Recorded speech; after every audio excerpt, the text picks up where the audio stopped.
Hello everyone, I'm Freddie Spencer here at the Classic Superbike Museum in Germany. Now, I want to tell you a little bit about my relationship and my story with the Honda CB900F. In America, they had two versions actually. They had the CB750F, which was the same motorcycle as the CB900F, just smaller displacement.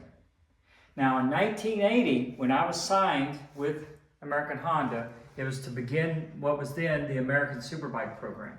Now, of course, it's run in the United States, but also World Superbike is what eventually it became also. But in those days, in the very beginning in 1980, this was the machine that we had to start with. Now, this is purely a street motorcycle at the time. A lot of horsepower, a lot of torque, not much handling, and not much stability. Because at the time, they really didn't have the capability to run much on the racetrack. But we began with this bike, and I raced it in 1980, and I raced it in 1981. Now, last time I raced this machine would have been March of 1982, because I started with HRC at that time, and I was just going on into Grand Prix racing. But this machine was a beast to ride. The power band was only about 9,000 to 10,500. Now imagine that, only about 1,500 RPM. But they produced about 110, 115 horsepower on very skinny tires. And like I said, not a lot of stability. In fact, the bike was so unstable that sometimes I would pull on the left bar so much, trying to keep the bike in line, that the story goes, and it's true, it would get bent just a little bit.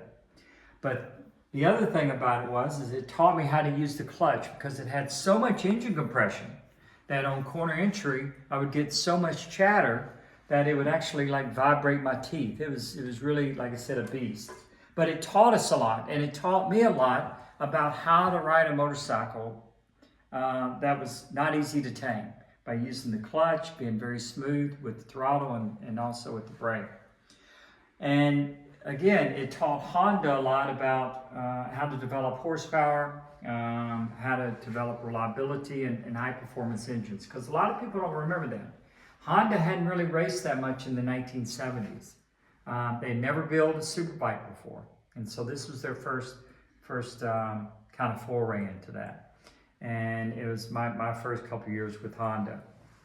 And again, it taught us a lot. And the rules changed though. At the end of 1982, which was going to be the last year of the big 1,000cc engines, the rules in American Superbike racing, again, this was before World Superbike, which didn't start until 1988.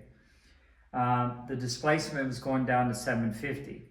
Now I'm going to take you into part two in this, and I want to show you what all the learning that Honda did in development, the machine that was produced next.